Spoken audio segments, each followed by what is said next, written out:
Hello everyone, my name is Jamie Ryan and today I will be presenting my exhibit design proposal for the African savanna habitat called Savannah Connections, the African elephant and its ecosystem. This is a multi-species exhibit that will house African elephants, giraffes, zebras, impalas, and ostriches, incorporating naturalistic elements that cater to the behavioral and psychological needs while enhancing visitor engagement.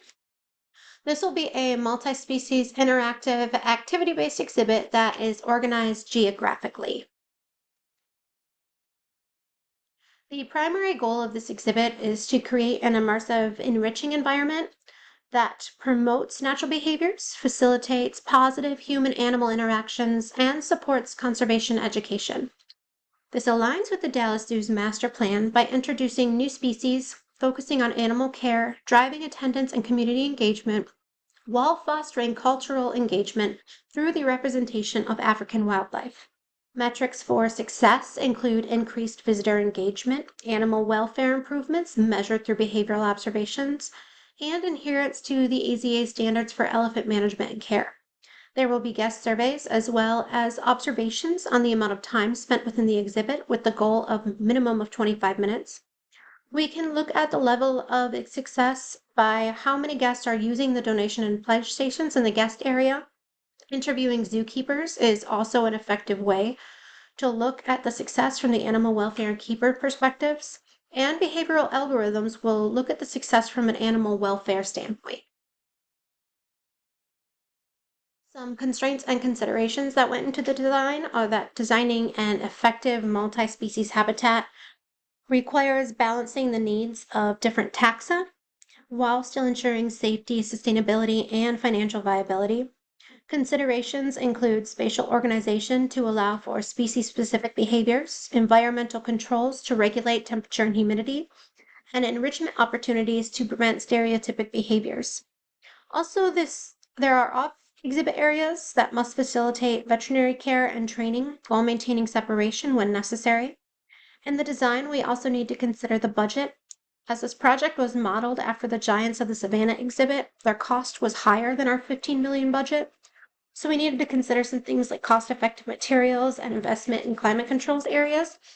As the climate is warm, we are feeling a little bit better about winter housing than we would in like a northern climate, and that's helpful. The exhibit design adheres to AZA standards, ensuring proper size, safety, and welfare for all species. AZA regulations required a large multi-species habitat with diverse terrain, water features, and shade structures to support natural behaviors like wallowing and dust bathing. To comply with protected contact rules, the design incorporates barriers between elephants and keepers, eliminating free contact management. Keeper access points are strategically placed for safe daily care and emergency exits. There were also regulatory considerations that affected the exhibit design. The USDA Animal Welfare Act influenced material choices, requiring durable, non-toxic fencing and adequate shelter from extreme weather. The exhibit exceeds minimum space requirements, providing elephants with separate areas for social interactions and solitary retreat. OSHA regulations shape the inclusion of elevated platforms with railings for safe guest viewing and ensured fall protection measures for keepers working at heights. Also, the layout includes multiple emergency exits for both staff and animals. Local Dallas regulations and Texas Park and Wildlife required modifications to the water filtration systems for stormwater management and reinforced fencing to prevent escapes. Certain materials were excluded due to permit restrictions on exotic species containment. By following AZA, USDA, OSHA, and Dallas area requirements, the exhibit balances animal welfare, keeper safety, and visitor experience, ensuring a functional, engaging, and compliant space. Legislation shaped the exhibit by ensuring animal welfare, visitor accessibility, and safety. The Animal Welfare Act influenced enclosure size, social structures, and enrichment, leading to the large naturalistic habitat with durable fencing and weather-resistant materials. The Endangered Species Act required specialized care and reinforced containment for species like elephants. Visitor access follows the Americans with Disability Act, incorporating wheelchair-friendly pathways and accessible interactive stations. Safety regulations, including the National Fire Protection Association codes, mandated fire-resistant materials and clear emergency exits. To educate guests, interpretive signage and interactive stations highlight conservation laws, ethical care, and the role of legislation in protecting wildlife. The Dallas Zoo's master plan guided the exhibit's design by ensuring that it aligns with conservation, guest management, and long-term sustainability. The naturalistic savanna layout promotes a multi-species environment, allowing elephants, giraffes, impalas, and ostriches to interact in a way that reflects their wild counterparts. Elevated viewing platforms provide immersive guest experiences while maintaining safe distances between the visitors and the animals. The exhibit also supports the zoo's institutional collection plan by prioritizing species essential to conservation programs and managed breeding efforts. By incorporating rainwater collection systems and energy-efficient lighting, the design also reduces environmental impact and long-term maintenance costs. Durable, low-maintenance materials were selected to ensure sustainability. Overall, this approach strengthens the zoo's commitment to education, conservation, and guest engagement while maintaining financial and operational feasibility. There are a lot of habitat elements that we'll go over in more detail in the next slide when I can show you a little bit more about how they're placed, where they're placed, and how they go together. But we considered things like environmental controls, creep doors, shelters, maintenance and cleaning, accessibility, enrichment and training, different substrates, different feeders and drinkers, species-specific elements that have to do with the species' natural history, infrastructure and safety, drains and hoses, visitor experience. We've got some other structures in there we'll talk about. We've got barriers and safety features. But overall, this exhibit fosters a naturalistic and enriching habitat while enhancing visitor engagement. It's designed for sustainability and conservation education, and it aligns with the Dallas Zoo's mission and ensures long-term financial feasibility. Now we'll go ahead and take a closer look at these habitat elements. So for environmental controls, the exhibit will include shading areas, misting systems, and water features to help species regulate their body temperature. We've got plenty of shaded trees here, got a misting system here, and this wade pool, which also gets deeper for elephants to fully submerge, but shallow on the edge for the other animals. These features are essential for elephants and giraffes, which are prone to overheating. Adjustable creep doors will allow for smaller species like impalas to access designated retreat areas. Can't really see the doors over here, but they can get in there while larger animals cannot. They ensure safety and behavioral compatibility. We also have a little private area over here that animals can escape to out of visitors' view, and they can relax and just have that private area with some soft substrate.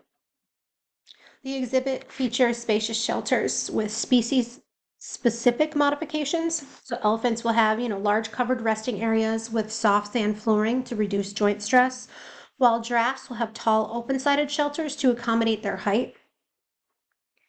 Shade trees are also scattered around. Keeper access points are strategically placed to allow for efficient cleaning, feeding, and medical care without disrupting animal routines. This design choice aligns with the best practices for zoo management. Interactive feeding station, puzzle feeders, and rotating enrichment objects are integrated to encourage natural foraging and problem-solving behaviors. So we've got tall feeders, puzzle feeders, grazing feeding, enrichment items here that can be rotated out. Public training sessions will also further enhance visitor engagement and animal welfare. So right over here, we've got this training observation area where guests, as you can see, this is their area, they can view what's happening. So if we're doing a hoof cleaning for a giraffe or just normal animal enrichment, animal training, animal welfare, anything that doesn't need to be done off scenes back here, that can be viewed by the guest, and that enhances their engagement. The exhibit also features varying substrates like sandy terrain for elephants to dust bathe, We've got rocky outcrops to assist in hoof wear for the ungulates and soft soil patches for ostriches to nest. The elevated feeders for giraffes here and ground level grazing for zebras and impalas. And we've got automatic water dispensers will be to be installed to mimic natural feeding strategies and ensure constant hydration.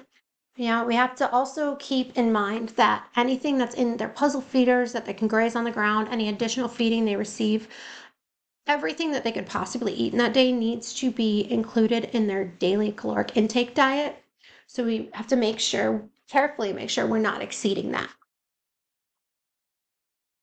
Climbing structures for giraffes to reach leaves and shallow wading pool for elephants and an open grassland for zebras and impalas will ensure that all species can exhibit their natural behaviors.